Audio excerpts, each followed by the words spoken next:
మీకు దగ్గుబాటి ఫ్యామిలీకి పంచాయతీ ఎప్పుడు స్టార్ట్ అయింది? అసలు మీరు ఎప్పుడు బిజినెస్ స్టార్ట్ చేసారు? అసలు ఏంటి అసలు మొత్తం? మీరు ఒక పెద్ద మనిషి, మార్కెట్లో మీకంటే ఒక పేరుంది, మీకంటే ఒక బ్రాండ్ ఉంది. ఎప్పుడు చూసినా నా ప్రాపర్టీ నాది, నా ఇష్టం అంటాడు. సార్ మీ ప్రాపర్టీ మీదండి.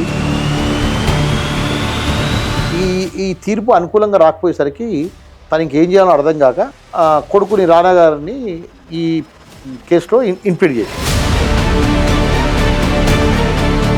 కొనుగోలుకు సంబంధానికి ఎమ్మెల్యే మీకు కొనుగోలు కూర్చోవడానికి ఏం సంబంధం? ఏం సంబంధం లేదు, కానీ వాళ్ళు సంబంధం పెట్టుకున్నారు.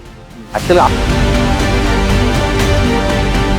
కేసీఆర్ గారు, కేటీఆర్ గారు సూర్యబాబు వెంకటేష్ని రమ్మన్నారు. వీళ్ళు వెళ్ళారు.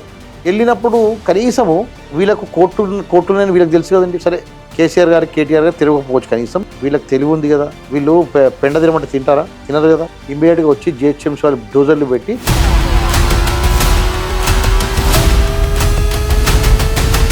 అప్పుడు మేము అంతా ఉంటాయి, ఏసీలు అన్ని అట్టే ఉన్నప్పుడు కూలగొట్టేశారు. కూలగొడితే మా వైఫ్, మా బాబు రికార్డ్స్ అన్ని వీళ్ళు నాగ చైతన్యకు అల్లుడు అవుతారు కదా, ఆయనకేదో ఇచ్చారని చెప్పి ఆ ఇన్ఫర్మేషన్ అక్కడ దాంట్లో కూడా ఉన్నారు దొంగలు. ఆ ఇద్దరు జంటలు విడగొట్టడానికి కారణం సురేష్ బాబు. సురేష్ బాబు అంటే కొంచెం ప్రొడ్యూసర్, కమర్షియల్ వాల్యూస్ ఉంటాయి. Venkatesh hero, spirituality. అవునండి, స్పిరిచువాలిటీ, స్పిరిచువల్ బాగానే ఉంటాయి, స్పిరిచువాలిటీ బాగానే ఉంటుంది. ఇప్పుడు ఏంటా నీకు ఇచ్చేది, మళ్ళీ కేసు పెట్టి లోపలేపిస్తా అని ఈ విధంగా ఎఫ్ఐఆర్ బుక్ అయిన తర్వాత రానా కానీ, వెంకటేష్ కానీ, సురేష్ బాబు ఏమన్నా మిమ్మల్ని కలిసే ప్రయత్నమో? ఇప్పుడు కోర్టుకు కూడా మోసాలు చేశారు. నెక్స్ట్ జరిగే కేసు చాలా సంచలనం ఉంటుంది, అసలు తప్పించుకోలేదు. ఫిలిం నగర్లోని డక్కన్ కిచెన్ సంబంధించి బాధితుడు మనతో పాటు ఉన్నారు. ఈ బాధితుడు ఎవరో కాదు, బాధితులు నందు ఉన్నారు. బాధించే వాళ్ళు ఎవరంటే పెద్ద celebrity family, Daggubati family. Daggubati Suresh Babu కానీ, దగ్గుబాటి రానా కానీ, దగ్గుబాటి వెంకటేష్ బాబు కానీ. సంక్రాంతికి వస్తున్నాం అని చెప్పేసి పెద్ద హడావుడి చేస్తున్నాడు ఆ వెంకటేష్. బట్ సంక్రాంతికి నేను ఎలాగైనా వాళ్ళని జైలుకు పంపిస్తా అని చెప్పేసి మనతో పాటు నందు అంటున్నారు. నందు మనతో పాటు ఉన్నారు. అన్న ఏంటి సంక్రాంతికి జైలు పంపిస్తా అని స్టేట్మెంట్లు ఇస్తున్నారు, పంపిస్తున్నారు మరి దగ్గుబాటి ఫ్యామిలీని? అంటే ఇక్కడ పంపిస్తామా అంటే నా చేతులు లేదు కదన్నా. ఎందుకంటే గవర్నమెంట్ సీఎం గారు ఒక మాట అన్నారు, చట్టం ఎవరి చుట్టం కాదు అన్నారు. బట్ ఇక్కడ అల్లు అర్జున్ విషయంలో ఒక విధంగా, మా విషయంలో ఒక విధంగా చట్టం ప్రవర్తిస్తుంది. పంపించాలనుకుంటే వాళ్ళు పంపించగలుగుతారన్న. ఎందుకంటే అక్కడ అల్లు అర్జున్ అన్న కనీసము ఒక తప్పు తెలియకుండా చేసే తప్పు వల్ల ఆయన జైలుకు పంపించారు. కానీ వీళ్ళు అలా కాదు, తెలిసి చేసిన తప్పు, తెలియక చేయకపోతే వేరు, తెలిసి చేశారు. అసలు ఎప్పటి నుంచి మీకు దగ్గుబాటి ఫ్యామిలీకి పంచాయతీ ఎప్పుడు స్టార్ట్ అయింది? అసలు మీరు ఎప్పుడు బిజినెస్ స్టార్ట్ చేశారు? అసలు ఏంటి అసలు మొత్తం? మాకు వారికి పంచాయతీ ఏం లేదండి. ఇక్కడ ఎట్లుందంటే అహంభావానికి, అహంకారానికి ప్లస్ మాకు మధ్య ఇది నడుస్తుంది. వాళ్ళకి ఏంటంటే ఆత్మగౌరవానికి ఇక్కడ మెయిన్ ఫైట్ అనమాట. అహంకారానికి, ఆత్మగౌరవానికి, అహంభావానికి, ఆత్మగౌరవానికి ఫైట్ అంతే తప్ప వేరే ఏం లేదు. 2014లో మేము ప్రాపర్టీ లీజ్ తీసుకున్నామండి. ఒకటి సురేష్ బాబు గారిది, ఒకటి వెంకటేష్ గారికి. 2 ప్రాపర్టీ లీజ్ తీసుకున్న తర్వాత ఈ 2 ప్రాపర్టీలలో మేము అంటే ఓల్డ్ స్ట్రక్చర్ ఉండే దాన్ని కంప్లీట్గా ఒక 15 months రెనోవేషన్ చేసుకొని అందరం, మా పార్ట్నర్స్ అందరం కలిసి 15 months రెనోవేషన్ చేసుకొని దాన్ని ఒక కొత్త భవంతిలాగా అంతా షెడ్ వేసుకొని రకరకాల ఒక 10 కోట్ల రూపాయలు ఇన్వెస్ట్మెంట్ చేసుకొని మేము దాన్ని సర్వాంగ శుద్ధంగా తీర్చిదిద్ది హోటల్ పెట్టుకున్నాం అక్కడ. ఎందుకు పెట్టుకుంటారండి? ఎవరు పెట్టుకోవాలన్నా కూడా ఏమన్నా డబ్బులు సంపాదించుకోవాలనే ఉద్దేశంతోనే పెట్టుకుంటారు. వాళ్ళ రెంట్ వాళ్ళకి ఇవ్వాలి, వాళ్ళ ప్రాపర్టీ వాళ్ళదే, మనం బిజినెస్ రన్ చేసుకోవాలి. మళ్ళీ ఇద్దరు ఆమోదముద్రంగా ఉంటే మళ్ళీ ముందుకెళ్ళడం, లేకుంటే అక్కడ డ్రాప్ కావడం, ఇది కామన్గా మార్కెట్లో ఎక్కడం జరిగే విషయం. మేము అదే చేశాం. 16 నెలలు మీకు సమయం పట్టినా కూడా వాళ్ళకి ఏ రోజు కూడా మేము రెంట్ విషయంలో తగ్గించని కూడా అడగలేదు. ఎవ్రీ టైం వి పే అనమాట. మొత్తం వాళ్ళకు డబ్బులు పే చేశాం. 2014 నుంచి ఎప్పటి వరకు లీజ్ తీసుకున్నారు? 2014 నుంచి 18 వరకు ఫస్ట్ లీజ్ ఇచ్చారండి. ఓకే 18 వరకు ఇచ్చారు. తర్వాత 15లో హోటల్ ఓపెన్ చేసినాం. అప్పుడు వెంకటేష్ గారు వచ్చారు. వెంకటేష్ గారు కూడా వన్ ఆఫ్ ద గెస్ట్ వచ్చారు, సెలబ్రిటీస్ వచ్చారు, అందరు సినిమా వాళ్ళు వచ్చారు. వెంకటేష్ గారు వచ్చారు, తర్వాత సురేష్ బాబు గారు వచ్చారు, అందరూ రానా గారు వచ్చారు, అందరూ వచ్చారు. అందరూ వచ్చిన తర్వాత అక్కడ జరిగింది ఏంటంటే మాకు లిక్కర్ లైసెన్స్ రాలేదు. Due to some technical lease వల్ల, రిజిస్టర్ లీజ్ లేనందువల్ల లిక్కర్ లైసెన్స్ ప్రాబ్లం అయింది. అప్పుడు మేము ఒక 1 year అంటే 15 నుంచి 16 వరకు బాగా ఇబ్బందులు పడి, ఎందుకంటే శాలరీస్ ఇవ్వాలి, మాకు రెంట్ కట్టాలి, పవర్ బిల్, మెయింటెనెన్స్, ఒక 20-25 lakhs ఎక్స్పెండిచర్ ఉంటుందన్న. సో ఇదంతా జరుగుతున్నా కూడా మేము నష్టం భరించుకుంటూ ఇదంతా క్యాపిటల్గా భావించి దాన్ని పెట్టుకుంటూ మనం 16 వరకు మేము దాన్ని ఫుడ్తో నడిపించారు. ఫుడ్తో నడిపాము. అప్పుడు మేము సార్ కొంత టీఆర్ఎస్లో ఉన్న సంతోష్, హరీష్ రావు వాళ్ళందరూ కొద్దిగా మాకు హెల్ప్ చేసినందుకు మేము అప్పుడు లిక్కర్ లైసెన్స్ తెచ్చుకోగలిగాం.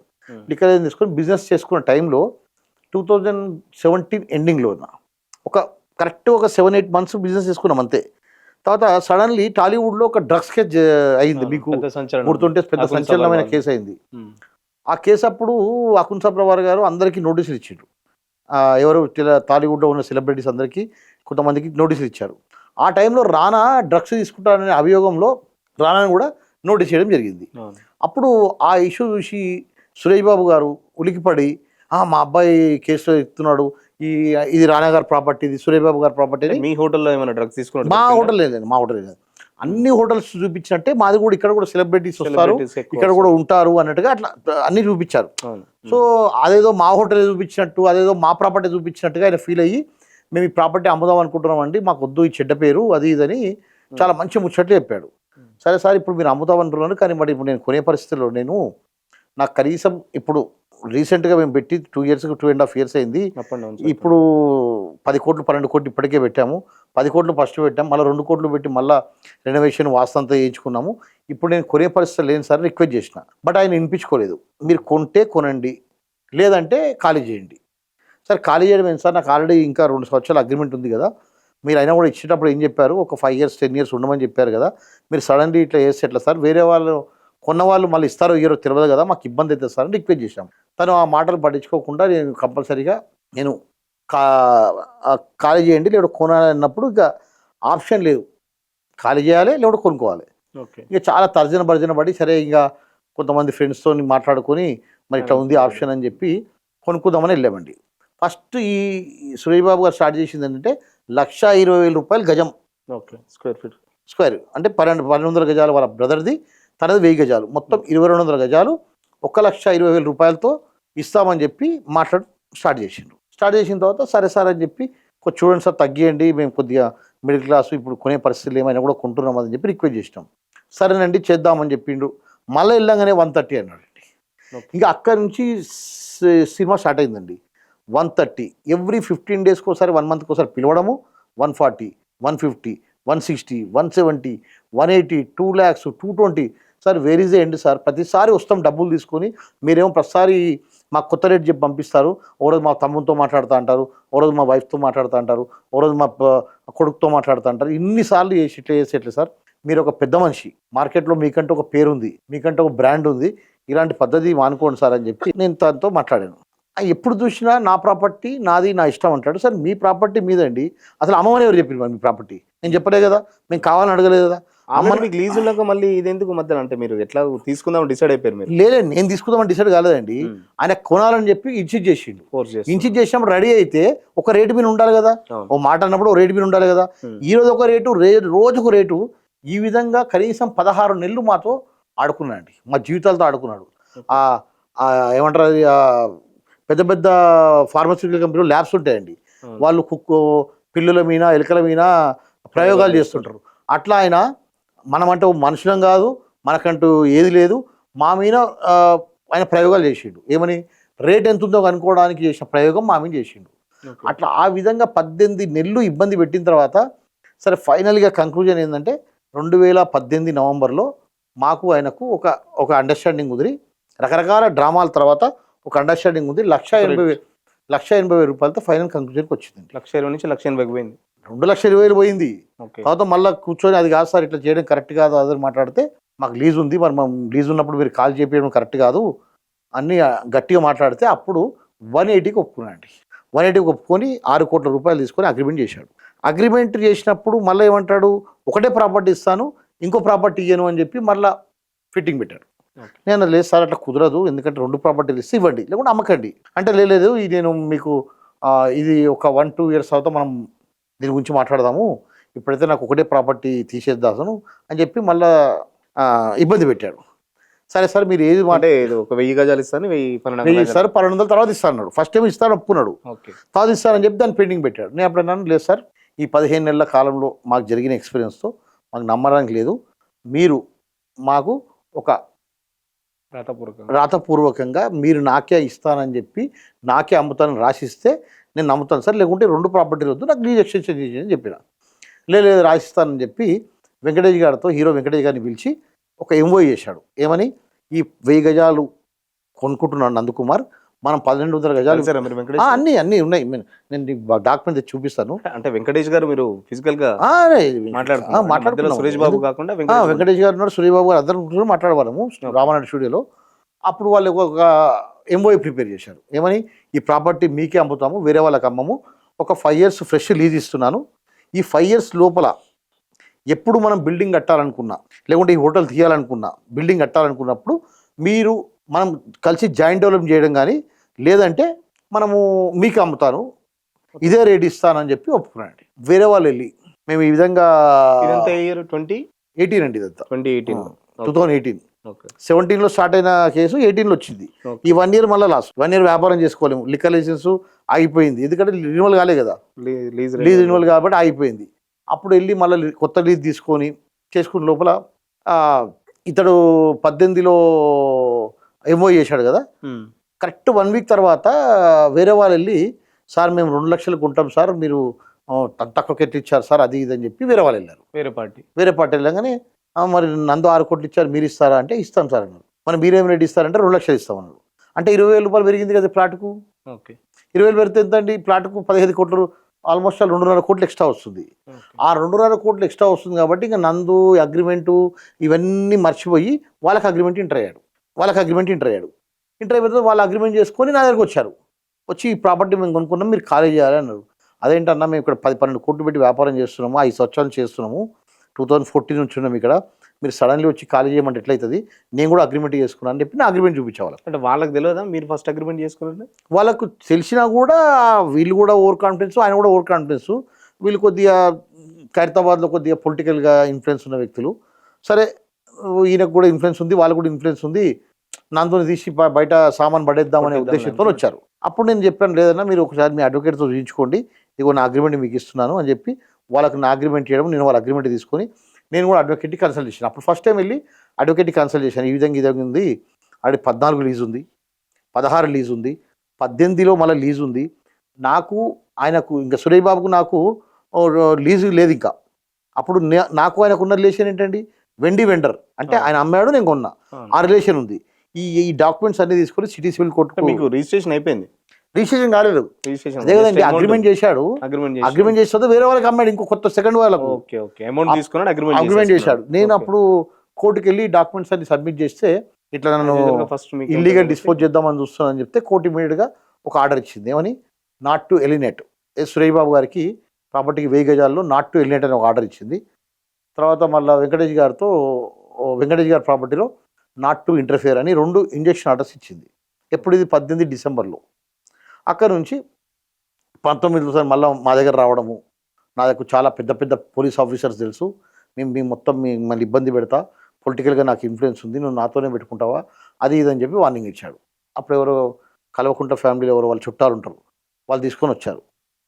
అప్పుడు సెటిల్మెంట్కు నేను, లేదు సార్ మేము తీసుకున్నాం బెదిరి అన్నీ చేశారు పోలీసులు, నాకు తెలుసు పెద్ద డీజీపీ లెవెల్లో తెలుసు అని చెప్పినప్పుడు నేను అప్పుడు తను మీనేం చేశానంటే, మీరు చీటింగ్ చేసి, మీరు 2 అగ్రిమెంట్లు చేసి నన్ను బెదిరిస్తున్నారని చెప్పి నేను పోలీస్ కంప్లైంట్ ఇచ్చాను.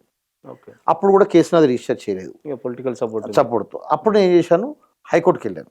అప్పుడు 2019లో హైకోర్టుకి వెళ్ళి వీళ్ళ మీద నేను కంప్లైంట్ ఇచ్చాను. కంప్లైంట్ ఇచ్చిన తర్వాత ఇమ్మీడియట్గా నా దగ్గరికి వచ్చి కల్లిబొల్లి ఖబర్లు చెప్పి, అట్లా కాదు నందకుమార్, ఇట్లా కాదు, మనం ఇది చేద్దాం, అట్లా చేద్దామని చెప్పి కాంప్రమైజ్కి వచ్చి నా కేసు విత్డ్రా చేయించారు. కేసు విత్డ్రా చేయించి నా హోటల్లో కూర్చొని మాట్లాడి కేసు విత్డ్రా, ఏది క్రిమినల్ కేసు పెట్టా కదా అన్నదమ్ముల మీద, ఆ కేసు విత్డ్రా చేయించి ఇమ్మీడియట్గా నా మీద జిహెచ్ఎంసీలో కంప్లైంట్ చేయడం మొదలుపెట్టారు. మళ్ళీ మీరు కేసు విత్డ్రా చేసుకున్నారా? విత్డ్రా చేసుకున్నా, వీళ్ళ మాటలు నమ్మి నేను విత్డ్రా చేసుకున్నాను. నమ్మి విత్డ్రా చేసుకున్నాను. ఏముంది, నందకుమార్ అట్లా చేయొద్దు, ఇలా చేద్దాం, అట్లా చేద్దాం, మనం ఇట్లా ఎక్స్పీరియన్స్ కదా మీకు, ఎక్స్పీరియన్స్ అంటే అప్పుడప్పుడే కదా. లేదు సార్ నేను తీసుకుంటాను సార్, నాకు 2 ప్రాపర్టీలు ఏంటంటే, అప్పుడు కూడా నేను 2 ప్రాపర్టీలు కుదరదు అన్నాడు, నేను 2 ప్రాపర్టీలు ఉన్నా. ఇక్కడ డిస్ప్యూట్ అంటే అదేనండి, నువ్వు 2 ప్రాపర్టీలు కమిట్ చేసినావు, ఒక ప్రాపర్టీ అగ్రిమెంట్ చేసినావు, ఒక ప్రాపర్టీ ఎంఓఐ చేసినావు. ఎంఓఐ చదవండి, ఇప్పుడు నేను ఎంఓఐ చూపిస్తా, క్లియర్గా ఎంఓఐలు ఏం రాశారు చదవండి. వాళ్ళ సంతకాలనే కదండి, శ్రీబాబు గారు వెంకటేష్ గారు పెట్టిన సంతకాలే కదా. మరి వాళ్ళ డాక్యుమెంట్స్ కూడా వాళ్ళు కాదంటే ఎట్లయితుంది? అంటే మీరు రెంట్ పే చేస్తున్నామా లీజ్ అయిపోయిన తర్వాత? లీజ్ మళ్ళీ ఉంది కదండి. ఓకే. ఆల్రెడీ ఒక ప్రాపర్టీ ఏమో అగ్రిమెంట్ ఆఫ్ సేల్ ఉంది, ఇంకో ప్రాపర్టీ లీజ్ ఉంది కదా 5 years. ఎట్లా అయిపోతుంది లీజు? వెంకటేష్ గారితో లీజ్ ఉంది 5 years, 2024 వరకు ఉంది. రెంట్ పే చేశాను. రెంట్ పే చేస్తుంటే కోర్టుకు వెళ్ళి ఎవిక్షన్ సూట్ ఫైల్ చేశాడు. ఎవిక్షన్ సూట్ ఫైల్ చేసినప్పుడు నేను ఆ ఎవిక్షన్ సూట్ కంటెస్ట్ చేసినాను. 2021లో ఆ ఎవిక్షన్లో ఇతనికి అనుకూలమైన తీర్పు రాలేదు, ఇతనికి అగెనెస్ట్ తీర్పు వచ్చింది. ఏమని వచ్చిందంటే, ఆల్రెడీ సూర్యబాబు గారు మీరు ఆల్రెడీ 2 అగ్రిమెంట్లు చేశారు, ఒకరి దగ్గర 6 కోట్లు, ఒకరి దగ్గర 6 కోట్లు తీసుకున్నారు, కాబట్టి ఈ కేసు డిస్పోజ్ అయ్యే వరకు మీరు ఎటువంటి మీకు రెంట్ లేదని చెప్పి జడ్జి గారు చెప్పారు. డైరెక్ట్గా ఆర్డర్ ఉంది. నేను ఇది ఏది చెప్పినా మీకు చెప్పే స్టోరీలో మొత్తం డాక్యుమెంటరీ ఎవిడెన్స్ ఉంటుందండి, ఏది కూడా వితౌట్ డాక్యుమెంటరీ ఎవిడెన్స్ చెప్పట్లేదు. ఓకే, వాళ్ళు ఆమె జడ్జి గారు అట్లా ఆ విధంగా తీర్పిచ్చారు. వెంకటేష్ గారికి ఏం తీర్పిచ్చారంటే, ఆల్రెడీ మీరు కూడా 14 చేశారు, 16 చేశారు, 18 చేశారు అగ్రిమెంటు, ఆల్రెడీ ఎంఓ చేశారు అమ్ముతారని చెప్పి, వాళ్ళని డిస్టర్బ్ చేసే రైట్స్ మీకు లేవు, నాట్ టు ఇంటర్ఫియర్ అని ఆర్డర్ ఇచ్చిండ్రు, కాబట్టి మీరు వాళ్ళ మీద కంప్లైంట్ చేయడం అటువంటి చేయొద్దు అని చెప్పి వాళ్ళకి వెంకటేష్ గారికి ఆర్డర్ ఇచ్చిండ్రు. ఈ తీర్పు అనుకూలంగా రాకపోయేసరికి తనకి ఏం చేయాలో అర్థం కాక మళ్ళా సునీల్ నారంగ్ అని చెప్పి వాళ్ళ ఫ్రెండ్ ఉంటాడు, ఆ ఏషియన్ థియేటర్స్ అని 20లో రాయబారం పంపడము, 20 కోట్ల రాయబారం పంపడము, మళ్ళీ సేమ్ ఆ సునీల్ నారంగ్ గారు కూర్చొని సెటిల్ చేద్దాం అనుకున్న లోపల నేను 2 lakhs అంటే 250 అంటాడు, నేను 250 అంటే 3 lakhs అంటాడు. సో ఇదే నేచర్ అనమాట ఇది. సో సునీల్ నారాయణ కూడా అన్నాడు, నందూజీ ఆయన మీరు ఎక్కడ కాంప్రమైజ్ కాలేదా? పోతే మీరు ఇచ్చిన డబ్బులు మీకు తీసేసుకోండి, లేకపోతే నేను ఇచ్చిన డబ్బులు దేనికి ఇచ్చాను? నేను కొనుక్కుందామని ఇచ్చిన, కొనుక్కున్న తర్వాత నువ్వు రేటు పెరిగినప్పుడల్లా నువ్వు కొత్త రేటు చెప్తుంటే ఎట్లయితుంది? నేను వ్యాపారం చేసుకోవాలి కదా. నేను అప్పటికే నేను మళ్ళీ 21లో మళ్ళీ డబ్బులు పెట్టి మళ్ళీ 5 కోట్లు పెట్టి ఇంకా నాకు ఇది వ్యాపారం అవుతలేదని చెప్పి మళ్ళీ రెనోవేషన్ చేసిన. రెనోవేషన్ చేసే టైంలో కరెక్ట్గా ఏం చేసిందంటే, ఈ కోర్టు ఆర్డర్లన్నీ పెండింగ్ ఉండగా డైరెక్ట్గా కొడుకు పేరు మీద, అంటే నాకు ఒక అగ్రిమెంట్ చేశాడు, ఇంకొకరికి 2వ అగ్రిమెంట్ చేశాడు, కొడుకు పేరు మీద వెళ్ళి డైరెక్ట్గా రిజిస్టర్ ఆఫీస్లో మేనేజ్ చేసి రిజిస్టర్ చేశాడు, కొడుకు రిజిస్టర్ చేశాడు. అప్పుడు నేను మళ్ళీ కోర్టుకి వెళ్తే కొడుకును కూడా ఈ కోర్టు ఏం చేసింది, తప్పు బట్టి మీరంతా ఇంటర్నల్ ట్రాన్సాక్షన్ చేసుకుంటారు, తండ్రికి కొడుకు పేమెంట్ చేయడం ఏంది, కొడుకు తండ్రి చేయడం ఏంది, ఇదంతా ఇష్యూ లీగల్గా కోర్టు ఆర్డర్ ఉండగా చేసుకురు, కాబట్టి కొడుకుని రానా గారిని ఈ కేసులో ఇన్ప్లీడ్ చేశారు, మా కేసులో ఇన్ప్లీడ్ చేశారు. అప్పుడు రానా గారు ఒకసారి కోర్టుకు రావడం జరిగింది, ఇన్ప్లీడ్ చేసారు కోర్టు. ఇన్ప్లీడ్ చేసిన తర్వాత ఇంకా నేను ఈ డక్కన్కి ఇచ్చాను. అప్పుడు 21 ఎండింగ్లో కరోనా అయిపోయిన తర్వాత మళ్ళా కొత్తగా మళ్ళీ డక్కన్కి ఇచ్చానని చెప్పి, తర్వాత కొద్దిగా బరిస్తా కాఫీ షాప్ అని చెప్పి అన్ని అవుట్లెట్స్ నేను పెట్టుకున్నానండి. మళ్ళీ ఒక 5 కోట్లు పెట్టి మళ్ళీ రీఫార్మ్ చేశాను బిజినెస్. ఎందుకంటే ఇప్పుడు ఇది కేసు నడుస్తుంది, ఇక ఇతనితో కేసు ఫైట్ చేసుకుంటూ కూర్చుంటే మన బ్రెడ్ అండ్ బటర్ దొరకదు, నా మీద సాలరీస్ ఒక 50 మంది 100 మంది ఆధారపడి ఉన్నారు, వీళ్ళకి అందరికి ఇబ్బంది అవుతుందని చెప్పి మళ్ళీ కొత్తగా నేను బిజినెస్ స్టార్ట్ చేశాను. బిజినెస్ స్టార్ట్ చేసిన తర్వాత 22లో మళ్ళీ బండ్ల గణేష్ గారిని పంపించి నన్నుతో సెటిల్ చేసి క్లోజ్ చేద్దామని చెప్పి, అంటే ఆయన కోర్టు తీర్పు కొద్దిగా వ్యతిరేకంగా వస్తే సెటిల్మెంట్ అంటాడు, లేదంటే బెదిరిగిస్తాడు. మళ్ళీ ఏం చేసాడు, బండ్ల గణేష్ గారు వచ్చి మాట్లాడినప్పుడు చివరిగా సెప్టెంబర్ 22లో మేము అందరం కూర్చొని మాట్లాడుకున్నామండి. మాట్లాడినప్పుడు మళ్ళీ సేమ్ అదేవిధంగా మళ్ళీ 3.5 లక్షలు అయిపోయింది, 4 లక్షలు అయిపోయింది అని రకరకాలుగా మార్కెట్ చెప్తే, సార్ మీరు ఇంత పెద్దోళ్ళు ఉండి రోజు ఒక మార్కెట్ చెప్పడం కరెక్ట్ కాదు, మీరు 1,80,000లకు కొన్నారు, కొద్దిగా ఎక్కువ తీసుకోండి, 2 లక్షలు ఇవ్వండి, లేదు నేను 3 లక్షలకు ఇస్తా అని ఆ విధంగా మళ్ళీ డిస్టర్బెన్స్ అయితే లేచి వెళ్ళిపోయాను. ఇంకా ఈయన మారడు, సేమ్ ఇంతే యాటిట్యూడ్ ఈయనది, ఎప్పుడు జరిగినా ఈ 2 లక్షలు అంటే 3 అంటాడు, 3 అంటే 4 అంటాడు, 4 అంటే 5 అంటాడు. There is no end. Greedy అంటే ఆశకు అంత ఉండదు కదండి మనుషులకు, ఎంత అంత. అట్లా ఆశతో రోజు రోజుకు మార్కెట్ పెరగడము, ఆయన ఆశ పెరిగిపోవడము, ఈ పంచాయతీ తెగకుండా అట్లే పెట్టిండు. సరే నేను సరే కోర్టులో ఉంది, కోర్టు ఈ విధంగా చెప్తే ఆ విధంగా చేద్దామని చెప్పి నేను వ్యాపారం చేసుకుంటాను. అంత లోపల మనకి ఇక్కడ నేను నాకున్న పిఆర్ నాకున్న దాంట్లో నేను అనవసరంగా ఆ ఎమ్మెల్యే కొనుగోలు దాంట్లో నన్ను బకరగా బలి చేసిరు. అసలు దానికి దీనికి ఏం సంబంధం? ఎమ్మెల్యే కొనుగోలు ఏం సంబంధం లేదు, కానీ వాళ్ళు సంబంధం పెట్టుకుర్రు. యాక్చువల్గా ఆ కేసు వేరు, ఈ కేసు వేరు. ఎమ్మెల్యే కొనుగోలు కేసు అయినప్పుడు నా అక్టోబర్ 26 తారీఖు అయింది. అందులో నన్ను రిమాండ్కు పంపించారు.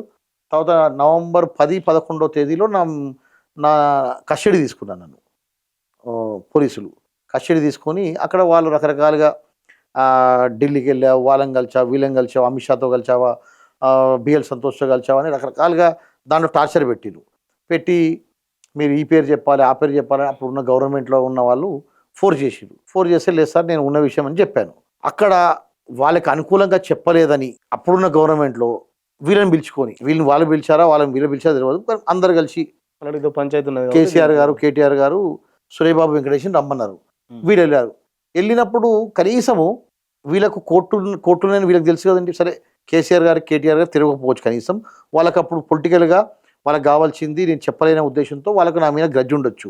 కానీ మరి వీళ్ళకైతే తెలివి ఉంది కదండి, సెలబ్రిటీలు కదా, చదువుకుంటారు కదా, బయట యూఎస్లో చదువుకొని వచ్చారు కదా. కోర్టులో వ్యవహారం, కోర్టులో ఆర్డర్ ఉండగా అప్పటికే నేను లేనప్పుడు చూసి మళ్ళీ జిహెచ్ఎంసీ వాళ్ళకి కంప్లైంట్ ఇస్తే మా వైఫ్ వెళ్ళి మళ్ళీ జిహెచ్ఎంసీ అగెన్స్ట్గా హైకోర్టు నుంచి ఆర్డర్ తెచ్చింది. నవంబర్ 11వ తేదీ తెచ్చింది. 10-11వ తేదీల్లో నా యొక్క కస్టడీ అయింది. కస్టడీలో నేను వాళ్ళకు సహకరిస్తలే అని చెప్పి సాకుతో నా హోటల్ డిస్మెంటల్ చేయాలని చెప్పి ప్లాన్ చేసి వీళ్ళందరూ మొత్తం సురేష్ బాబు వెంకటేష్ వాళ్ళ ఫ్యామిలీ అందరూ వెళ్ళి సీఎం గారి దగ్గర కూర్చొని అతనికి ఉన్నాయి లేని ఉన్నాయని చెప్పి నేనేదో కబ్జా పెట్టానని, నేనేదో అక్కడ ఇది చేశానని రకరకాలుగా నా మీద రాంగ్ ఇన్ఫర్మేషన్ ఇచ్చి ఈ డిహెచ్ఎంసీ వాళ్ళకు కేటీఆర్ గారు అప్పుడు పురపాలక శాఖ మంత్రి ఉండే, ఆయన జిహెచ్ఎంసీ కమిషనర్కి ఆర్డర్ చేయడం జరిగింది. ఇమీడియట్గా వచ్చి జిహెచ్ఎంసీ వాళ్ళు డోజర్లు పెట్టి సండే రోజు, దట్టు నవంబర్ 13 సండే రోజు మొత్తం హోటల్ కూలగొట్టేయండి. అప్పుడు అన్ని అట్టే ఉన్నప్పుడు కూలగొట్టేశారు. కూలగొడితే మా వైఫ్ మా బాబు ఆర్డర్ తీసుకొచ్చి వాళ్ళకు చూపించారు. ఈ విధంగా హైకోర్టు ఆర్డర్స్ ఉన్నాయి, లోయర్ కోర్టు ఆర్డర్స్ ఉన్నాయి అని చెప్తే అప్పుడు జిహెచ్ఎంసీ వాళ్ళు వెనుతిరిగి వెళ్ళిపోయారు. మధ్యాహ్నం ఒక 2 o'clock 3 o'clock నుంచి వెళ్ళిపోయారు. అప్పటికే పాక్షికంగా అంటే 50% అయిపోయింది. 50% ధ్వంసం చేసిండ్రు. మీరు సండే రోజు ఎందుకు వచ్చిండ్రు, సండే రోజు జిహెచ్ఎంసీ ఎట్లా పనిచేస్తుంది, మీకు ఏం ఇన్ఫ్లుయెన్స్ ఉంది, ఏంది పొలిటికల్ అని. జైల్లో ఉన్నా మీ మేడం అంతా ఇదంతా చూసుకున్నాం. అప్పుడు మనకు పింక్ బుల్డోజర్ అని చెప్పి రకరకాలుగా ఇది వచ్చింది. నేను లేని టైంలో చూసి ఇదిగోండి నా హోటల్ ఇట్లా ఉండే, ఇదిగోండి మొత్తం పోలీసు వాళ్ళు అందరు పబ్లిక్ అంతా చూస్తుండగానే పోలీసు జనాలు అందరూ చూస్తున్నప్పుడు హోటల్ని ఇలా ఉన్న హోటల్ని మొత్తం డోజర్లు పెట్టి ఇదిగోండి ఇలా ఎంత మంచిగా చేసుకున్నారు చూడండి. లోపల ఇంటీరియర్స్ కానివ్వండి, ఫర్నిచర్ కానీ చూడండి మొత్తం. అంటే కనీసం ఆ ప్లేస్లో తీద్దామంటే కూడా తీయకుండా ఇగో అప్పుడు కొన్ని పేపర్లలో వేశారు రానా గురించి, బలాల దేవుడు. అంటే సినిమాలో ఉన్న క్యారెక్టరే బయట చేద్దామంటే ఎట్లయితుందండి? సినిమాలో ఉన్న క్యారెక్టరే బయట చేద్దామంటుంది. ఇదిగోండి నాకు ఈరోజు కూడా ఉన్న కోర్టు ఆర్డర్ అండి, ఈరోజు కూడా టిల్ టుడే ఇగో సిటీ సివిల్ కోర్టులో ఆర్డర్ ఉంది. ఓకే, ఇదిగో ఇది హానరబుల్ హైకోర్టు ఇచ్చిన ఆర్డర్. జిహెచ్ఎంసీ వాళ్ళని అడగలేదా? జిహెచ్ఎంసీ వాళ్ళని కూడా ఎందుకు అడగలేదు మరి? అంటే కమిషన్ ఆర్డర్స్ అని చెప్తారు. కమిషనర్ కాదు, కేటీఆర్ గారు ఆదేశాలండి. ఇప్పుడు ఎవరైనా మామూలు రోజే పనిచేయరండి, సండే రోజు పనిచేసేంత ఇంట్రెస్ట్ ఏముంది అంటే అక్కడికి వచ్చి ఆ రోజు జేసీబీలు దొరకలేదు వీళ్ళకు. జేసీబీలు దొరకకుంటే ప్రైవేట్ జేసీబీలు తీసుకొచ్చారు. బుల్డోజర్లు ఉంటాయి కదా, ప్రైవేట్ ఫిక్స్ అయిపోయి. అంటే నాకు జిహెచ్ఎంసీ వాళ్ళు చెప్పిన ఏంటంటే ఆఫీసర్లు చెప్పింది ఏంటంటే, సార్ మేము అనవసరంగా పొలిటికల్ ఎందుకంటే వాళ్ళు పొలిటికల్ వాళ్ళు ఏం చెప్తారండి, ఓవరాల్గా చెప్తారు. మరి ఆఫీసర్స్ తెలివి ఉండాలి కదా, వాళ్ళు ఐఏఎస్ చేసారు కదా, ఐఏఎస్లు ఐపీఎస్లు చదివినప్పుడు వాళ్ళు ఏ విధంగా మరి ఇప్పుడు బలైపోయింది వాళ్ళే కదా. ఈరోజు పొలిటికల్గా ఇచ్చిన కేటీఆర్ బలిగాడాడు, కేసీఆర్ బలిగాడాడు. ఇక్కడ వాళ్ళు ఓరల్ ఆర్డర్స్ మీరు వెళ్ళి అక్కడ పలగొట్టేంటంటే వీళ్ళు ఉరుక్కుంటూ వచ్చి పలగొట్టేస్తారా? కోర్టు ఆర్డర్ నష్టం జరిగింది. ఇప్పుడు ఆ కూల్చివేతలకు సంబంధించి మొత్తం నేను సుమారుగా 20-25 కోట్లు పెట్టానండి. అంటే ఒకసారి కాదు, ఓపెనింగ్ నుంచి 14లో, మళ్ళీ 16లో, 18లో, 20 కోట్లు 4 సార్లు ఫర్నిచర్ అన్ని కాస్ట్లీ. ఫస్ట్ సారి ఫర్నిచర్ చేంజ్ చేయడం, ఇంటీరియర్ చేంజ్ చేయడం, రకరకాలుగా చేశాను. సో పలగొట్టేటప్పుడు కోర్టు వాళ్ళు వెళ్ళిపోయిన తర్వాత ఇంకా సాయంత్రము 4-5 o'clock నుంచి మీడియా మొత్తాన్ని అండి కొంతమంది ఇప్పుడు సరే వాళ్ళకు కూడా కొంత మీడియా వాళ్ళు పరిచయాలు ఉంటారు కాబట్టి కంప్లీట్ మీడియా మేనేజ్మెంట్ చేసి ఒక 100 మంది బౌన్సర్లు వచ్చి అందరు ఇలా చేతులు పట్టుకొని అక్కడ చైన్ లాగా నిలబడి లోపలికి ఎవరు పోనీయకుండా. లోపలికి ఎవరు పోయినంటే ఓన్లీ టాస్క్ ఫోర్స్ పోలీసులు పోయారు. టాస్క్ ఫోర్స్ పోయి అక్కడ ఉన్న నా పార్ట్నర్స్ ఉంటారు కదా, బిజినెస్ పార్ట్నర్స్, వాళ్ళందరినీ తీసుకొని టాస్క్ ఫోర్స్ ఆఫీస్కి తీసుకెళ్ళిపోవడం. ఒకరోజు రూమ్లో కూర్చోబెట్టి, బాబు నందు సబ్ లీజ్ ఇచ్చిండని చెప్పు, నందు సబ్ లీజ్ చేసిండని చెప్పు, లేకుంటే మిమ్మల్ని వదలం. పార్ట్నర్స్ బెదిరించి వాళ్ళతో కంప్లైంట్స్ రాయించుకున్న తర్వాతనే రాత్రి 2 గంటలకు 3 గంటలకు వాళ్ళని బయటకు వదిలేదండి. మీకు అగెనిస్ట్ నాకు అగెనిస్ట్గా నా కేసులు. ఇక బంజారాహిల్స్ పోలీస్కు వరుసగా కేసులు పెట్టడం నా మీద. ఇక ఈ గుమాస్తా తెలంగాణ ఉంది కదా, నమస్తే తెలంగాణ, పత్రిక కూడా నన్ను నా క్యారెక్టర్ అసోసియేట్ చేయడము. నందకుమార్ నందకుమార్ అంటే దాన్ని ఒకవేళ మీరు ఆ ఎమ్మెల్యే కేసుల కొనుగోలు కేసులో దొరకకపోతే ఇదంతా జరగకపోయేది కావచ్చు. జరిగిపోయింది. ఏదో సెటిల్మెంట్ అప్పటికి మాకు వాళ్ళకు చాలా రోజులు ఉందండి. 2018 నుంచి ఉన్నది. వీళ్ళకంత మరీ అంత అంటే సురేష్ బాబు గారు, వెంకటేష్ గారికి అంత ధైర్యం లేదు. కానీ ఆ ధైర్యం ఇచ్చింది ఎవరు? కేసీఆర్ ఇచ్చారు. సరే వాళ్ళు అట కదండి, వీళ్ళకి తెలివి ఉంది కదా, వీళ్ళు పెండ తినమంటే తినరు కదా. ఇక్కడ పెండు ఉందండి స్వీట్ అని చెప్పి తినరు కదా. మరి అటువంటప్పుడు నీ కోటాడలు నేను తెలిసిన తర్వాత కూడా, అంటే ఫస్ట్ ఆఫ్ ఆల్ ఏంటంటే అండి, మొదటి నుంచి కూడా వీళ్ళకు లీగల్ నాలెడ్జ్ ఉందా లేదా తెలియదు. ఇంత పెద్ద వ్యవహారం చేస్తున్నప్పుడు లీగల్ నాలెడ్జ్ ఎట్లుంటుందండి? ఇప్పుడు గవర్నమెంట్ మారింది కూడా 1 year అయింది కదా. మారిందండి. అప్పుడున్న కమిషనర్ సివి ఆనంద్ గారే ఉండే. కానీ సివి ఆనంద్ గారికి తెలియకుండానే వీళ్ళు మొత్తం రాధాకిషన్ రావు, టాస్క్ ఫోర్స్ కమిషనర్ రాధాకిషన్ రావుతో పని కానిచ్చిండ్రు. ఆ ఫోన్ ట్యాపింగ్ ఏమో ఎస్ఐబి ప్రభాకర్ రావు, ఇదేమో టాస్క్ ఫోర్స్ రాధాకిషన్ రావు. ఒక ప్రైవేటు గుండాలాగా ప్రవర్తించడం, నా మీద మొత్తం కేసులు బుక్ చేయడం. అంతెందుకండి, మా వైఫ్ మీద SC/ST కేసు పెట్టించారు సైబరాబాద్లో. నా పార్ట్నర్స్ మీద అంటే రాధాకిషన్ బెదిరించిండా ఫోన్ చేసి మిమ్మల్ని? లేదు, అప్పుడు నేను లేను కదండి. నేను లేనప్పుడే ఇదంతా జరిగిపోయింది. అంతా మా ఫ్రెండ్స్ని, నా పార్ట్నర్స్ని, మా రిలేటివ్స్ని అందరిని తీసుకెళ్ళి సిట్టు పెట్టారు. అప్పుడు సిట్టులో 160 మందిని పిలిచి బెదిరించారు. టాస్క్ ఫోర్స్లో 60 మందిని పిలిచి బెదిరించారు. కేసులు పెడతారా లేదా. ఇదే పొద్దు పుస్తకం నందకుమార్ మీద కేసులు పెట్టాలి, నందకుమార్ని పీడీ యాక్ట్ బుక్ చేయాలి, నందకుమార్ బయటికి రావద్దు అనే ఒక ఆలోచనతో అప్పుడు పొలిటికల్గా వాళ్ళకి కావాల్సిన మైలేజ్ కావాలి దాంతో చేశారు. దానికి సురేష్ బాబు, వెంకటేష్కి ఏం సంబంధం ఉందండి? వీళ్ళకి ఏం సంబంధం దాంట్లో పోవడానికి? సరే, నా మీద ఎమ్మెల్యే కొనుగోలు కేసు అయింది. సరే, ఫోన్ ట్యాపింగ్ వీళ్ళకి ఏం సంబంధం ఉంది? వీళ్ళు ఎందుకు వెళ్ళారు అంటే, వీళ్ళు ఫోన్ ట్యాపింగ్లో కూడా నాకు కొన్ని విషయాలు తెలిసి ఏంటంటే, ఆ సమంత సంబంధించిన ఫోన్ ట్యాపింగ్ రికార్డ్స్ అన్నీ వీళ్ళు నాగ చైతన్యకు అల్లుడవుతారు కదా, ఆయనకేదో ఇచ్చారని చెప్పి ఆ ఇన్ఫర్మేషన్ ఉంది. ఓకే, అక్కడ దాంట్లో కూడా ఉన్నారు వీళ్ళు దొంగలు. ఫోన్ ట్యాపింగ్లో కూడా ఉన్నారు. ట్యాపింగ్ చేసి ఆ ఇద్దరు జంటలు విడగొట్టడానికి కారణం సురేష్ బాబే. కుండ సురేఖ కూడా పెద్ద ఆరోపణ చేసింది కదా దానికి సంబంధించి. ఉన్న విషయం అదే కదండి. చేశారంటే ఉన్న విషయం మాట్లాడితే మళ్ళీ డిఫర్మేషన్లు వేస్తారు, మళ్ళీ ఇదేదో మాట్లాడతారు. సో అక్కడ ఫోన్ ట్యాపింగ్కు వీళ్ళకి సంబంధం లేదు, ఎమ్మెల్యే దానికి సంబంధం లేదు. ఎమ్మెల్యే కొనుగోలు కేసులో వీళ్ళు ఎందుకు వచ్చిందండి? అసలు వీళ్ళకి ఏం సంబంధం ఉంది? నా మీద కేసు అయినప్పుడు కోర్టు ఏ విధంగా చెప్తే ఆ విధంగా చేస్తా కదా. అప్పుడు సీఎం గారి దగ్గరికి మీరు ఎందుకు వెళ్ళాలి, కేటీఆర్ దగ్గరికి మీరు ఎందుకు వెళ్ళాలి, వాళ్ళ హెల్ప్ ఏంది తీసుకొని. ఇప్పుడు ఒక 1000 గజాలే కదండి డిస్ప్యూట్ నాకు వాళ్ళకు. 80 ఎకరాలు నువ్వు గోపన్పల్లిలో కబ్జా పెట్టావు. అంత బీద వాళ్ళని పుట్టగొట్టి ఒక 1000 మంది కుటుంబాలను రోడ్డు మీద వేసిండండి.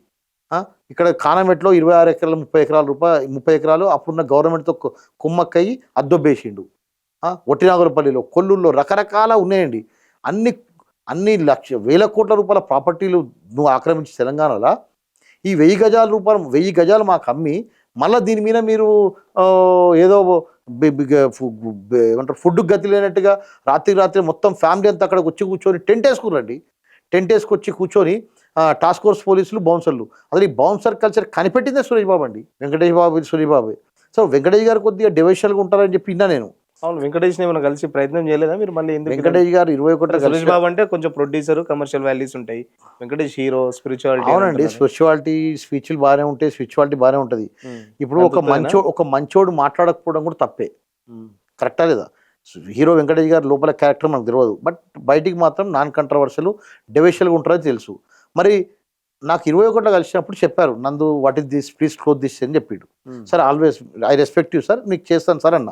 క్లోజ్ చేద్దాం సార్, మీకు నాకు పంచాయతీలు లేవు, మీరు మాకు పాలోళ్ళు కాదు, నాకు రెగ్యులర్గా వచ్చేవాళ్ళం. మీరు వచ్చేవారు సార్ చెప్పాను. వెంకటేష్ గారు చెప్పాను. వెంకటేష్ గారు నా ముందే, సురేష్ బాబు గారి ముందే సురేష్ బాబు గరమయ్యారు. అంటే బాగా ఏంటి వాట్ ఇస్ దిస్ సురేష్ అంటే, సురేష్ అంటాడు what is this Suresh, close this shit, all this close this shit అన్నాడు. షిట్ అంటే ఏంటి? పెంట. ఈ పెంట ఎందుకు క్లోజ్ చేసుకో అన్నాడు. బాబు నేను క్లోజ్ చేస్తా అని చెప్పి తమ్ముడితో ఇష్టం లేదండి. కానీ అన్నమాట కాదని లేడు అక్కడ. నేను అదే అంటున్నా, రేపు పొద్దున్న నువ్వు అన్నమాట కాదని లేక నీకంటూ ఒక సెల్ఫ్ లైఫ్ ఉంది, నీకంటూ పిల్లల్లో నీకో ఫ్యామిలీ ఉంది కదా, మరి అన్నమాట కాదని కూడా నువ్వు జైలుకి వెళ్తావా? దీంట్లో ఎట్టి పరిస్థితుల్లో అండి, ఎందుకంటే లోయర్ కోర్టులో వీళ్ళు ఆర్డర్ ఉల్లంఘించిందని చెప్పి కంటెంప్ట్ ఉంది, హైకోర్టులో కంటెంప్ట్ ఉంది, వీళ్ళ మీద ఆల్రెడీ 2 క్రిమినల్ కేసులు ఉన్నాయి. వేరే పార్టీ కూడా వీళ్ళ మీద క్రిమినల్ కేసులు పెట్టాడు. ఇన్ని కేసులను తప్పించుకొని వీళ్ళు వెళ్ళలేరు. ఇప్పుడు సెకండ్ ఎవరు అగ్రిమెంట్ చేసిన వాళ్ళు కూడా డబ్బులు ఇచ్చారా? వాళ్ళు కూడా డబ్బులు ఇచ్చారు. వాళ్ళు ఏమైనా కేసు వాళ్ళు కూడా కేసు పెట్టారు. వాళ్ళకు కూడా సివిల్ కేసులు ఉన్నాయి, వాళ్ళకు కూడా క్రిమినల్ కేసులు పెట్టారు. వాళ్ళ ఒక దిక్కు నడుస్తుంది, మాదొక దిక్కు నడుస్తుంది. ఏదైతే నడిచినా కూడా మేము మొండిగా మేము చెప్పిందే చేయాలి, మేము చెప్పిందే ఉండాలి. మీరే ధైర్యంతో చేస్తారు. ఇప్పుడు వాళ్ళంతా గవర్నమెంట్ చూసుకొని ఎదురుగా మీరు అప్పుడు మీకు అనిపించలేదా? మీకు అప్పటికే ఎమ్మెల్యేల కొనుగోలు కేసు ఎప్పుడైనా కాంప్రమైజ్ నేను 1 year 2023 జనవరిలో వచ్చానండి. నేను అప్పటి నుంచి 1 year వరకు నేను ఎంతో మందితో రిక్వెస్ట్ చేశాను, సార్ వద్దు సార్, దీన్ని మీరు చేసిన చాలా తప్పు చేశారు, మీరు క్లోజ్ చేసుకుందాము, మీరు నాకు ప్రాపర్టీ ఇస్తానంటే కొనడానికి నేను రెడీ ఉన్నాను, ఫస్ట్ రైట్ నాది ప్రాపర్టీ తీసుకోవాలి, లేదు అంటే మీతో గొడవద్దు, మనము కాంప్రమైజ్గా ఏదన్నా ఒకటి నాకు జరిగిన నష్టాన్ని మీరు గుర్తించి క్లోజ్ చేయండి సార్ అని రిక్వెస్ట్ చేశా. ఏంటా నీకు ఇచ్చేది, మళ్ళీ కేసు పెట్టి లోపలేపిస్తా అని ఈ విధంగా అహంకారమైన మాటలు మాట్లాడిండ్రు. నేను సరే సార్, నీకు గవర్నమెంట్ సపోర్ట్ ఉంది, డబ్బుల సపోర్ట్ ఉంది, అన్ని సపోర్ట్ ఉన్నాయి, దేవుడు అనేవాడు ఉన్నాడు, దేవుడు అనేవాడు ఏదో ఒక రోజు నీకు కూడా చూపిస్తాడని చెప్పి నేను దేవుని నమ్ముకున్నాను అండి. నాకు సపోర్ట్ ఎవరు లేరు. ఏమంటారు అది ఉందిగా సామెత, దిక్కు లేని వాడికి దేవుడే దిక్కు అన్నట్టుగా నేను దేవుడి మీద ఆధారపడున్నా. ఈ పొలిటికల్ కానీ ఈ పోలీస్ కానీ ఇప్పుడు ఈ లాస్ట్ ఇయర్ అంటే ఓకే, ఇప్పుడు 1 year గవర్నమెంట్ చేంజ్ అయింది, వేరే గవర్నమెంట్ వచ్చింది, మీరు ఇప్పుడు ఏమన్నా వేరే కలిసే ప్రయత్నం? నేను 1 year వరకు వెయిట్ చేసిన తర్వాత అక్కడ మళ్ళీ నేను అక్కడే ఉన్నా. నేను లాస్ట్ ఇయర్ జనవరిలో అక్కడే ఉన్నప్పుడు నా ముందే వేరే వాళ్ళకు లీజ్ ఇచ్చినామని చెప్పేసి హోటల్ డిస్మెంటల్ చేసినప్పుడు నేను ఈ కోర్టు దృష్టికి తీసుకెళ్తే కోర్టు అడిగింది, నువ్వు ఆల్రెడీ ఎట్లా ఇస్తావు, కోర్టు కేసు నడుస్తున్నాయి కదా, అంటే నీ ఎవిక్షన్ సూట్స్ పెండింగ్ ఉన్నాయి, నందకుమార్కి అన్ని high court orders lower court orders pending ఉన్నాక నువ్వు ఎట్లా ఇస్తావు అని అడిగిందండి. అడిగితే దానికి I got back my position అని చెప్పి కౌంటర్ వేశాడండి. అప్పుడు కోర్టు అనేది అసలు నువ్వు November 13వ తారీఖున నీకు పొజిషన్ వచ్చిందంటే ఎట్టొచ్చింది, అంటే కోర్టులో కేసులు ఉండగా నీకు పొజిషన్ వస్తుందా, ఎట్లొచ్చింది అని అడిగి కోర్టు బాగా వీళ్ళని అక్షంతలు వేయడం జరిగింది. అప్పుడు నేను మళ్ళీ వెళ్ళి కంప్లైంట్ ఇచ్చా ఫిల్మ్నార్లో. ఇస్తే అప్పుడు ఇమ్మీడియట్గా ఎక్కడ వీళ్ళ మీద కేసు బుక్ అవుతుందో అనే భయంతో ఇమ్మీడియట్గా సురేష్ బాబు వెళ్తే మామూలుగా రేవంత్ రెడ్డి గారు సీఎం గారికి అన్ని తెలుసు వీళ్ళ సంగతులు, సో ఆయన ఎంటైన్ చేయడు. అదే ఇప్పుడు ఎందుకంటే రీసెంట్ క్యారెక్టర్ నేను అనేది ఏంటంటే అల్లు అర్జున్ విషయంలో కూడా సీఎం చాలా సీరియస్ గా యాక్షన్ తీసుకున్నాడు. చట్టం అందరికి సమానమే, సెలబ్రిటీలకు సపరేట్ చట్టాలు ఉన్నాయని చెప్పారు కదా. ఈ విషయంలో మీకేమైనా న్యాయం జరుగుతాయని మరి సీఎం ను మంత్రులను కలిసి ప్రయత్నం చేయలేదా అని అడుగుతారు. ఇప్పుడు వాళ్ళ పొంగులేటి గారు వాళ్ళు రిలేటివ్ అవుతారు, వాళ్ళ వియ్యంకుడు వెంకటేష్ గారు వియ్యంకుడు రఘురామ్ రెడ్డి గారు, ఆయన కాంగ్రెస్ ఎంపీ, ఈయన రెవెన్యూ మినిస్టరు. సో అల్టిమేట్లీ ఏముంటుందండి పొలిటికల్ వాళ్ళకు, సరే సీఎం గారు ఇవన్నీ కేర్ చేయరు, ఆయనకున్న ఆబ్లిగేషన్స్ ఏంటి, ఇప్పుడు ఆ చిన్న ఇష్యూ, ఆయనకున్న పెద్ద సమస్యల్లో నాది ఒక చిన్న ఇష్యూ. సరే నేను కూడా వాళ్ళ ఫ్యామిలీ అందరూ నాకు కూడా తెలుసు, వాళ్ళ బ్రదర్స్ అందరూ వాళ్ళు అందరూ తెలుసు, నేను ఎప్పుడు కూడా ఆ ప్రయత్నం చేయలే. ఎందుకంటే కోర్టు నమ్ముకున్న కోర్టు వ్యవహారం కోర్టులో ఉంది, కోర్టు ఏ విధంగా చెప్తే ఆ విధంగా, కోర్టు నందకుమార్ని తప్పు అన్నప్పుడు నేను వెళ్ళిపోతా. ఇప్పుడు ఎఫ్ఐఆర్ నమోదు చేయమని కూడా దాదాపు 10 రోజులు ఏందంటున్నారు. మరి ఇప్పుడు నేను అంటగదండి, అప్పుడున్న కమిషనర్తో 3 సార్లు తిరిగాను. అప్పుడున్న కొత్తగూడ శ్రీనివాస రెడ్డి దగ్గరికి, ఆయన ఎప్పుడు వెళ్ళినా కూడా నేను ఫోన్ ట్యాపింగ్ కేసులో బిజీ ఉన్నా, నేను చేస్తా అన్నాడు. తర్వాత డీసీపీ విజయ్ కుమార్ దగ్గరికి తిరిగాను, ఎస్హెచ్ఓ దగ్గరికి వెళ్ళాను, డీజీపీ గారి దగ్గరికి వెళ్ళాను. 1 year కోర్టు పోలీస్ స్టేషన్ తిరిగానండి. తిరిగిన తర్వాత లాస్ట్కి ఫైనల్లీ మళ్ళీ మన అప్పుడున్న కమిషనర్ గారు ఉన్నారు కదా అప్పుడు సివి ఆనంద్ గారు అని చెప్పి రీసెంట్గా వెళ్ళి సివి ఆనంద్ గారు కూడా కలవడం జరిగింది. సార్ ఈ విధంగా అని చెప్పాను. ఆయన కొద్దిగా రాంగ్ ఇంప్రెషన్ ఉండే, సో నేను వెళ్ళి చెప్పిన తర్వాత కొద్దిగా కన్విన్స్ అయ్యిండు. బట్ నందకుమార్ నేను ఏం చేయాలి దీంట్లో, పొలిటికల్గా మరి కోర్టులు ఉన్నాయి దీంట్లో అని ఆయన కూడా సజెషన్ ఇచ్చాడు. ఏదైనా ఉంటే క్లోజ్ చేసుకోండి, దీన్ని ఎక్కువ ఎన్లార్జ్ చేయకండి, ఇద్దరికి చెప్తున్నాను అని చెప్తే, మీరు పెద్దవాళ్ళు సార్, మీరు ఏ విధంగా చెప్తే ఆ విధంగా నేను చేస్తాను, బట్ వాళ్ళు దేనికి రెడీ లేరు. ఇటు ఇప్పుడు మీకేం కావాలి మరి, అంటే మీకు నాకేం న్యాయం కావాలండి. న్యాయం ఎప్పుడైతే న్యాయం ఏం కావాలంటే, ఇప్పుడు నా మీద అక్రమైన కేసులు ఎందుకు పెట్టిర్రు, నా మీద నా ప్రాపర్టీని ఎందుకు డిస్మెంటల్ చేసిండ్రు? ఇప్పుడు నువ్వు అల్లు అర్జున్ తెలియక చేసిన తప్పుకేమో అల్లు అర్జున్ తీసుకెళ్ళి లోపల వేసిండ్రు, మరి వీళ్ళు తెలిసి చేసిన తప్పుకు వీళ్ళని లోపల ఎందుకు వేయట్లేదు? అది నేను ఇచ్చిన సరే, మళ్ళీ వెళ్ళి సరే పోలీసు వాళ్ళకి ఎందుకు ఇబ్బంది అని చెప్పి కోర్టు నుంచి గత నెల 27వ తారీఖు December 27వ తారీఖు నేను కోర్టు నుంచి ఆర్డర్ తీసుకున్నాం. 3వ తారీఖు పోలీస్ స్టేషన్కి వచ్చిందండి, 2వ తారీఖు జడ్జి గారు ఇచ్చారు, 3వ తారీఖు వచ్చింది. 10 రోజుల వరకు కూడా మళ్ళీ నేను వెయిట్ చేశాను, రోజు తిరిగా పోలీస్ స్టేషన్. సార్ న్యాయం చేయండి సార్, న్యాయం చేయండి సార్, న్యాయం చేయండి సార్, చూడండి సార్ ఇట్లా బలగొట్టారు సార్ అని చెప్తే నేను అందుకు మా చేస్తాము అని చెప్పి ప్రిలిమినరీ ఎంక్వైరీ చేసిన తర్వాత ఎఫ్ఐఆర్ చేయడం జరిగింది. మొన్న శనివారం ఎఫ్ఐఆర్ చేశారు. మరి ఇప్పుడు వాళ్ళు తలుచుకుంటే ఉన్న నాన్ బెయిలబుల్ సెక్షన్లో అరెస్ట్ చేయాలి కదండి, అరెస్ట్ చేయలేదు. అరెస్ట్ చేసిన తర్వాత మళ్ళీ సేమ్ అల్లు అర్జున్ లాగా బెయిల్ వేసుకోవాలి. తర్వాత ఎంక్వైరీ చేస్తాం. ఎంక్వైరీ కన్నా పిలవాలి కదా, అరెస్ట్ పక్క పెడితే ఎంక్వైరీ కన్నా పిలవాలి. ఇంకా మరి పిలుస్తారేమో చూడాలండి, హాలిడేస్ ఉన్నాయి కదా, పిలుస్తారేమో చూద్దాము. మనం దీన్ని ఇంకా ఏ విధంగా ఎఫ్ఐఆర్ బుక్ అయిన తర్వాత రానా గానీ వెంకటేష్ గానీ సురేష్ బాబు ఏమన్నా మిమ్మల్ని కలిసే ప్రయత్నమో లేదు, మాట్లాడే ప్రయత్నం లేదు. వేరే కాంప్రమైజ్ ఏమన్నారా? వాళ్ళ ఫ్రెండ్ ఆయన నల్లమల్ల బుజ్జి అని ప్రొడ్యూసర్ ఉన్నాడు. ఆయన అంతకుముందు కూడా పాపము నల్లమల్ల బుజ్జి గారు కానీ కొడాల నాని గారు కానీ ట్రై చేశారు. బట్ ఆయన ఎవరి మాట వినిపించుకునే రకం కాదండి. తను చెప్పిందే వేదం, తను చెప్పిందే ధర్మం, ఆయనకు తెలిసిందే ధర్మం. నేనే ధర్మం, నేనే న్యాయం, నేనే అంటే ఆయన ఆవుకు 3 కాళ్ళు ఉన్నాయంటే మనం 3 కాళ్ళే ఉన్నాయి సార్ అన్నారు, 4 కాళ్ళు అంటే నమ్మడు అనమాట. సో ఆ టైప్ ఆఫ్ మెంటాలిటీ అనమాట. సో కొడాల నాని గారు చెప్పడం జరిగింది, వంశీ గారు చెప్పడం జరిగింది, తర్వాత బుజ్జి గారు ట్రై చేశారు. ఎవరు ట్రై చేసినా కూడా ఒక మొండి వైఖరితో నాకు ఆ గవర్నమెంట్లో ఆ గవర్నమెంట్లో నాదే, ఈ గవర్నమెంట్ నాదే అని బయట మాట్లాడుతున్నాడు. ఓకే, ఆ గవర్నమెంట్లో కేటీఆర్ కేసీఆర్ గారు ఇది చేసారు అని చెప్పి ఈవెన్ కేటీఆర్ గారు కూడా చెప్పారండి, సార్ ఆ ఇష్యూలో మనం బ్లేమ్ అయిపోయాం, అనవసరంగా కొద్దిగా రాంగ్ స్టెప్ అయింది, మాతో కూడా క్లోజ్ చేసుకోండి అని చెప్పి ఆ ఇష్యూలో కేటీఆర్ కూడా సూర్యబాబు చెప్పారు. కానీ అప్పుడున్న కేటీఆర్కు పవర్ వేరు, ఇప్పుడున్న కేటీఆర్ పవర్ వేరు కదా, ఆయన కూడా కేర్ చేయలేదు. కేర్ చేయకుండా దిగిపోయిన తర్వాత మొన్న రీసెంట్గా చెప్పారు కేటీఆర్ గారు వేరే దాంట్లో చెప్పారు, అందులో కూడా అతని కేర్ చేయలేదు.